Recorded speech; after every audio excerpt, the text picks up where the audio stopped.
ദിവ്യ അവിടെ സംസാരിച്ചതായിട്ട് ഇനി തെളിവുണ്ടാവില്ല. അത്തരത്തിലൊരു വീഡിയോ ദൃശ്യം കണ്ടെടുത്തിട്ടില്ല, അങ്ങനെ ഒരു വീഡിയോ ദൃശ്യം തന്നെ ഇല്ല എന്ന് പോലീസ് റിപ്പോർട്ട് കൊടുക്കും. ഇത് കൊടുക്കുമെന്ന് ഉറപ്പിച്ചു പറയുന്നത് റിപ്പോർട്ട് കൊടുത്തിട്ടുള്ളത് കൊണ്ടാണ്. നമസ്കാരം. നവീൻ ബാബുവിനെ കുറിച്ചും യദുവിനെ കുറിച്ചും സിദ്ധാർത്ഥനെ കുറിച്ചും ഒക്കെ സംസാരിക്കുമ്പോൾ, അതായത് നിലവിൽ മറ്റു മാധ്യമങ്ങളെല്ലാം മറന്നുപോകുന്ന ചില വിഷയങ്ങളെ കുറിച്ച് സംസാരിക്കുമ്പോൾ, അവർക്ക് നീതി വേണം എന്ന് ആവശ്യപ്പെടുമ്പോൾ, ചാനലുകൾക്ക്, യൂട്യൂബ് ചാനലുകൾക്ക് റീച്ച് ഉണ്ടാക്കാൻ വേണ്ടിയിട്ടാണ്, നിങ്ങൾക്കൊന്നും വേറെ പണിയില്ലേ, വേറെ എന്തെങ്കിലും വിട്ടുപിടിക്ക്, ഇത് തന്നെ എന്തിനെങ്കിലും പറയുന്നു എന്ന് ചോദിക്കുന്ന പ്രിയപ്പെട്ട എന്റെ പ്രേക്ഷകരോടാണ് എനിക്ക് പറയാനുള്ളത്. സൗകര്യമില്ല എന്ന്.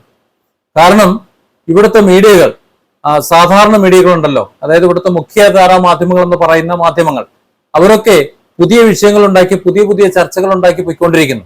പക്ഷെ ഇവിടെ നീതി ലഭിക്കേണ്ട പലരും വാർത്തകളില്ലാതെ മുങ്ങിപ്പോകുന്നു. അങ്ങനെ വാർത്തകളില്ലാതെ മുങ്ങിപ്പോകുമ്പോഴാണ് അവർക്ക് നീതി നിഷേധിക്കപ്പെടുന്നത്. അവരുടെ മറ്റു ബുദ്ധികളെല്ലാം വേട്ടക്കാർക്കൊപ്പമായി തീരുന്നത്. അതായത് അവരുടെ എല്ലാ വിഷയങ്ങളും തമസ്കരിക്കപ്പെടുകയാണ്. പക്ഷെ ഇവിടെ സോഷ്യൽ മീഡിയ എങ്കിലും യൂട്യൂബ് ചാനലുകളെങ്കിലും അത് നിരന്തരം പറഞ്ഞുകൊണ്ടിരിക്കുമ്പോൾ ഇവിടുത്തെ അന്വേഷണ ഉദ്യോഗസ്ഥന്മാർക്കും അതുപോലെ മറ്റുള്ളവർക്കും പൊതുജനത്തിനുമൊക്കെ അത് ഓർമ്മയുണ്ടാവുകയും കുറച്ചെങ്കിലും നീതി ഇരയ്ക്ക് ലഭ്യമാകാൻ ഒരുപക്ഷെ അത് ഉപകരിക്കുകയും ചെയ്യും. അതുകൊണ്ട് മാത്രമാണ് പറഞ്ഞുകൊണ്ടിരിക്കുന്നത്. ഇവിടെ സോഷ്യൽ മീഡിയ ഇല്ലാതിരുന്നെങ്കിൽ എന്നുള്ള ഒരു അവസ്ഥ നിങ്ങളൊന്ന് ആലോചിച്ച് നോക്കിയാൽ മതി. പല വിഷയങ്ങളും മാറി മാറിപ്പോവും. സോഷ്യൽ മീഡിയ എന്നത് ഒന്നുള്ളത് കൊണ്ട് മാത്രമാണ് KSRTC ഡ്രൈവർ യദുവിന്റെ വിഷയം ചർച്ചയാകപ്പെട്ടത്. അതുകൊണ്ടാണ് മറ്റു മാധ്യമങ്ങൾ അത് ഏറ്റുപിടിച്ചത്. ഇവിടെ സോഷ്യൽ മീഡിയ ഉള്ളത് കൊണ്ട് മാത്രമാണ് സിദ്ധാർത്ഥന്റെ കാര്യം ചർച്ച ചെയ്യപ്പെട്ടത്. അതേ സോഷ്യൽ മീഡിയ ഉള്ളത് കൊണ്ട് മാത്രമാണ് ഇവിടെ നവീൻ ബാബുവിന്റെ മരണം നേരാമണ്ണമല്ല നടന്നത് എന്ന് വിവരങ്ങൾ പുറത്തു വന്നത്. കാരണം അതിനുള്ള എല്ലാ വിവരങ്ങളും പ്രചരിപ്പിക്കപ്പെട്ടത് സോഷ്യൽ മീഡിയയിലൂടെയാണ്. അപ്പോ സോഷ്യൽ മീഡിയക്ക് വലിയ പങ്കുണ്ട്. അതുകൊണ്ട് തന്നെ സോഷ്യൽ മീഡിയക്കാർക്ക് മിണ്ടാതിരിക്കാൻ നിവൃത്തിയില്ല. അതുകൊണ്ടാണ് പറഞ്ഞുകൊണ്ടിരിക്കുന്നത്. അതുകൊണ്ട് അത്തരം ചോദ്യങ്ങൾ ദയവായി ഒഴിവാക്കണം. സംസാരിച്ചു കൊണ്ടിരിക്കും. താല്പര്യമില്ല ഇതുപോലുള്ള സാധുക്കൾക്ക് അല്ലെങ്കിൽ നീതി നിഷേധിക്കപ്പെടുന്നവർക്ക് നീതി ലഭ്യമാക്കാൻ വേണ്ടി ശബ്ദിക്കുന്നത് ഇഷ്ടമല്ല എന്നുണ്ടെങ്കിൽ ആ വീഡിയോ കാണാതിരിക്കുക എന്നത് മാത്രമേ നിങ്ങൾക്ക് തൽക്കാലം നിർവാഹമുള്ളൂ. ഞങ്ങൾ പറഞ്ഞുകൊണ്ടിരിക്കും. ഇവിടെ നവീൻ ബാബുവിന്റെ മരണം കൊലപാതകമല്ല എന്ന് സ്ഥാപിച്ചെടുക്കാനാണ് ആദ്യം പരിശ്രമിച്ചത്. അതിന്റെ തെളിവെന്താണ്? സോഷ്യൽ മീഡിയ വീഡിയോ ചെയ്യുന്നതാണല്ലോ വിഷയം. അതിനുള്ള തെളിവ് ബന്ധുക്കൾ, അവരെ ഉറ്റ ബന്ധുക്കൾ എത്തുന്നതിന് മുമ്പേ പോസ്റ്റ്മോർട്ടം ഇൻക്വസ്റ്റും എല്ലാം കഴിഞ്ഞു. മുഴുവൻ ചടങ്ങുകളും കഴിഞ്ഞു. പ്ലേസ് മാറ്റി, മോർച്ചറിയിലേക്ക് മാറ്റി, സാധന സാമഗ്രികളെല്ലാം റൂമിൽ നിന്ന് മാറ്റി, എല്ലാം മാറ്റി. എന്തിന്? ആത്മഹത്യയാണ് എന്ന വിധത്തിൽ തന്നെ അന്വേഷിക്കുമ്പോഴും ചില കാര്യങ്ങൾ, കയറ്, അതുപോലെ താക്കോല്, തുറന്നിട്ടേക്കുന്ന ഡോറ്, ഇങ്ങനെ ചിലതുകൾക്ക് ഉത്തരമില്ല. അപ്പോ അത്തരം ചില ചോദ്യങ്ങൾക്ക് സോഷ്യൽ മീഡിയ ചോദിച്ചുകൊണ്ടിരിക്കണം. കാരണം മെയിൻ സ്ട്രീം മീഡിയകൾ കാര്യം മറന്നു. അവർ പുതിയ തലങ്ങൾ തേടിപ്പോയി. ഇവിടെ തുടക്കം മുതൽ പറഞ്ഞൊരു കാര്യം നമുക്ക് ശ്രദ്ധിക്കാം. PPTV അടക്കം സംസാരിച്ചത് ഞാൻ നവീൻ ബാബുവിന്റെ കുടുംബത്തോടൊപ്പമാണ് എന്നാണ്. നവീൻ ബാബുവിന്റെ കുടുംബത്തോടൊപ്പമാണ് എന്ന് പറയുന്നതിന്റെ പ്രധാന കാരണം പ്രിയപ്പെട്ട പ്രേക്ഷകർ മനസ്സിലാക്കണം. ഇതൊരു കൊലപാതകമല്ല എന്ന് സ്ഥാപിക്കാനാണ്. നവീൻ ബാബുവിന്റെ കുടുംബത്തോടൊപ്പം എന്ന് പറയുമ്പോൾ ആത്മഹത്യയാണ് എന്ന് ഉറപ്പിച്ച് പറയാൻ വേണ്ടി സമ്മതിപ്പിക്കുകയാണ്. അതുകൊണ്ടാണ് വീണ്ടും വീണ്ടും നവീൻ ബാബുവിന്റെ കുടുംബത്തോടൊപ്പമാണ് എന്ന് പറയുന്നത്. യഥാർത്ഥത്തിൽ നവീൻ ബാബുവിന്റെ കുടുംബത്തോടൊപ്പം വേട്ടക്കാർ നിൽക്കേണ്ട ആവശ്യമില്ല, അല്ലെങ്കിൽ സംശയം ഉന്നയിക്കുന്നവർ നിൽക്കേണ്ടതില്ല. അത് താല്പര്യമുള്ള മലയാള സമൂഹം നിന്നാൽ മതി എന്നതാണ് എന്റെ കാഴ്ചപ്പാട്. നവീൻ ബാബു ആത്മഹത്യ ചെയ്തതാണ് എന്ന് തർപ്പിച്ച് പറയുന്നവരോട് ഒന്ന് രണ്ട് ചോദ്യങ്ങളുണ്ട്. നവീൻ ബാബുവിനെ ആദ്യം മുരീശ്വരൻ കോവിലിൽ അവിടെ കൊണ്ടുവിട്ടത് തന്റെ ഡ്രൈവർ ഒഫീഷ്യൽ വാഹനത്തിൽ കൊണ്ടുവന്ന് വിട്ടു. അതിനുശേഷം നവീൻ ബാബു തിരികെ ക്വാർട്ടേഴ്സിലേക്ക് വന്നു, തന്റെ വാസസ്ഥലത്തേക്ക് വന്നു എന്ന് പറയുന്നു. മുരീശ്വരൻ കോവിലിൽ അവിടെ ഇറങ്ങി ട്രെയിനിലേക്ക് പോകേണ്ട ആളാണെങ്കിൽ താക്കോല് മിക്കവാറും ഡ്രൈവറുടെ കയ്യിൽ കൊടുത്തു വിട്ടിട്ടുണ്ടാകും. പക്ഷെ ആ താക്കോല് പിന്നെ എന്തിനാണ് അദ്ദേഹം കയ്യിൽ വെച്ചത്? എന്നാൽ വീണ്ടും അദ്ദേഹം അവിടെ നിന്ന് മറ്റൊരു ഓട്ടോറിക്ഷ വിളിച്ച് റെയിൽവേ സ്റ്റേഷനിലേക്ക് വീണ്ടും വന്നു എന്ന് പറയുന്നുണ്ട് ക്വാർട്ടേഴ്സിൽ നിന്ന്. അങ്ങനെ തിരികെ വന്നപ്പോ ട്രെയിൻ മിസ്സായെന്നും ട്രെയിൻ പോയെന്നും പിന്നെ കുറച്ച് വൈകി ഏതാണ്ട് 12-1 മണി വരെ അദ്ദേഹം അവിടെ തന്നെ ഇരുന്നുവെന്നും അതിനുശേഷം വീണ്ടും മറ്റൊരു ഓട്ടോറിക്ഷയിൽ ക്വാർട്ടേഴ്സിലേക്ക് വന്നു എന്നുമാണ് പറയുന്നത്. ഇത് പോലീസ് ഭാഷ്യം. അതിനാവശ്യമായ CCTV ദൃശ്യങ്ങൾ മറ്റും ഉണ്ട് എന്ന് പറയുന്നു. അപ്പോഴും ചില സംശയങ്ങൾ. ഈ താക്കോലും കൊണ്ട് നവീൻ ബാബു നേരെ വീട്ടിലേക്ക് പോകാനുള്ള പരിപാടിയായിരുന്നു, പത്തനംതിട്ടയിലേക്ക്. ഈ കണ്ണൂർ ക്വാർട്ടേഴ്സിന്റെ താക്കോലും കൊണ്ട്, രണ്ടാം താക്കോലും കൊണ്ട് പത്തനംതിട്ടയിലേക്ക് പോയിട്ട് എന്താ കാര്യം? അതോ ഇടയ്ക്കൊന്ന് ക്വാർട്ടേഴ്സിൽ വന്ന് തിരികെ പോയതിനു ശേഷം റെയിൽവേ സ്റ്റേഷനിൽ എവിടെയെങ്കിലും താക്കോൽ ഏൽപ്പിച്ചാനുള്ള പരിപാടി ഉണ്ടായിരുന്നു? അപ്പോൾ ഒരുപാട് ചോദ്യങ്ങളുണ്ട്. ഇവിടെ കയർ വാങ്ങിയ ചോദ്യമുണ്ട്. ഇങ്ങനെ അങ്ങോട്ടും ഇങ്ങോട്ടും 3 തവണ ഓട്ടോറിക്ഷ വിളിച്ചിട്ടുണ്ടെങ്കിൽ ആ ഓട്ടോറിക്ഷ വിളിച്ചതിനെ കുറിച്ചുള്ള കാര്യങ്ങൾ പുറത്തു വരേണ്ടതുണ്ട്. അതൊന്നും വന്നിട്ടില്ല. ഇതൊക്കെ വരുന്നതിന് മുമ്പാണ് എല്ലാ നടപടികളും വളരെ പെട്ടെന്ന് പൂർത്തിയാക്കി വെച്ചിട്ട് ഞങ്ങൾ നവീൻ ബാബുവിന്റെ കുടുംബത്തോടൊപ്പമാണ് എന്ന് പറയുന്നത്. ഇവിടെ നവീൻ ബാബുവിന്റെ ഭാര്യ മഞ്ജുഷ, നവീൻ ബാബുവിന്റെ കുടുംബം, അവർ വളരെ ശക്തമായി ഇതിൽ ഇടപെട്ടിട്ടില്ല എന്നുണ്ടെങ്കിൽ, ഇനിയും അവർ ഇടപെട്ടിട്ടില്ല എന്നുണ്ടെങ്കിൽ, തുടക്കത്തിൽ വലിയ നിസ്സംഗതയാണ് അവർ കാണിച്ചത്. നവീൻ ബാബു ആത്മഹത്യ ചെയ്താണ് എന്ന് അവർ പോലും വിശ്വസിച്ചു എന്ന് തോന്നുന്നു.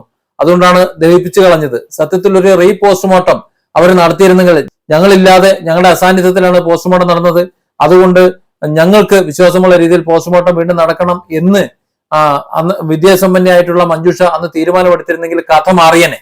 ഇവിടെ പാർട്ടിക്ക് സ്വാധീനമുള്ള, പാർട്ടി നേതൃത്വം കൊടുക്കുന്ന ഒരു ഹോസ്പിറ്റലിൽ നവീൻ ബാബുവിന്റെ കുടുംബവും ആരുടെ സാന്നിധ്യമില്ലാതെ, അറിവോ സമ്മതമോ ഇല്ലാതെ പോസ്റ്റ്മോർട്ടം നടത്തി അതിന്റെ റിപ്പോർട്ട് എടുക്കുമ്പോൾ ഇനി ആത്മഹത്യ എന്നതിലേക്ക് തന്നെ എത്തി നിൽക്കും. കാരണം ആ പോസ്റ്റ്മോർട്ടം റിപ്പോർട്ടിന്റെ അപ്പുറത്തേക്ക് വേറൊന്നും ഇനി വരാനില്ല.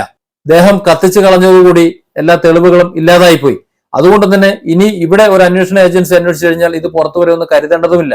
നവീൻ ബാബുവിന്റെ കയ്യിൽ മറ്റു പല രേഖകളും ഉണ്ടായിരുന്നുവെന്നും ആ രേഖകൾ നവീൻ ബാബുവിന്റെ കയ്യിൽ നിന്ന് മാറ്റാൻ വേണ്ടി നവീൻ ബാബുവിനെ അപായപ്പെടുത്തുകയായിരുന്നുവെന്നും പല വിധത്തിൽ വാർത്തകൾ പുറത്തു വരുന്നുണ്ട്. പക്ഷെ അതിനൊന്നും ഒരു വിശദീകരണം ലഭിക്കുന്നില്ല. അപ്പോഴൊക്കെ ഉറപ്പിച്ചു പറയുന്നത് നവീൻ ബാബു ആത്മഹത്യ ചെയ്തത് തന്നെ എന്നാണ്. പി ദിവ്യ പറഞ്ഞത് 2 ദിവസം കൊണ്ട് കാര്യം തീരുമാനമാവുന്നതാണ്. ആ പരസ്യമായി പറഞ്ഞതാണ്. അത് ഞാനും നിങ്ങളും അടക്കം മുഴുവൻ ആൾക്കാരും കേട്ടതാണ്. ആ 2 ദിവസം ആകുന്നതിന് മുമ്പ് വിജിലൻസ് ഓഫീസിന്റെ മുന്നിൽ എന്തിനാണ് പ്രശാന്തൻ പോയി നിന്നത് എന്ന് ആരും ചോദിച്ചില്ല. അത്തരത്തിലുള്ള ഒരു അന്വേഷണം എവിടെയും വന്നതായിട്ട് അറിയില്ല.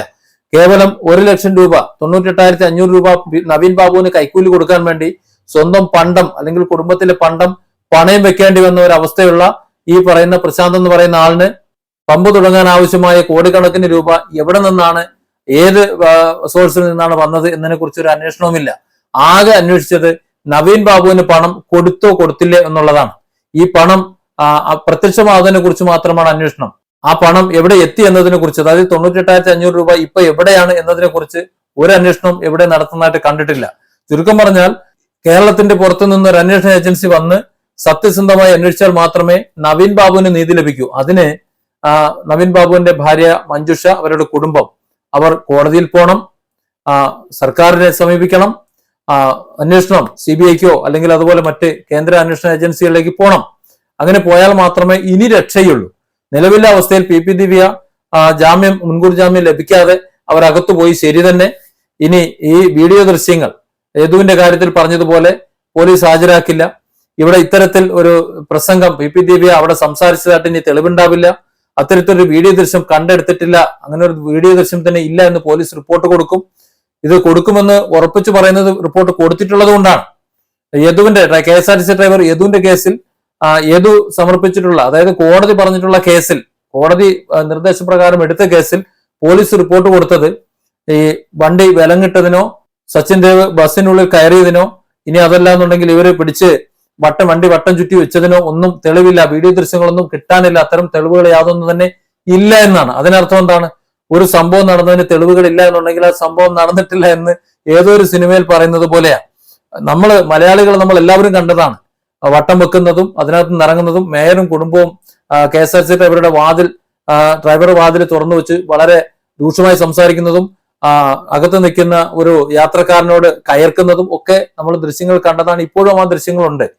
അതുപോലെ സച്ചിൻ ദേവ് മറുവശത്തു കൂടി വാഹനത്തിനുള്ളിൽ കയറി എന്ന് പറയുന്നു. അതിന് തെളിവില്ല, അതുകൊണ്ടാണ് മെമ്മറി കാർഡ് എടുത്തുകൊണ്ട് പോയത്.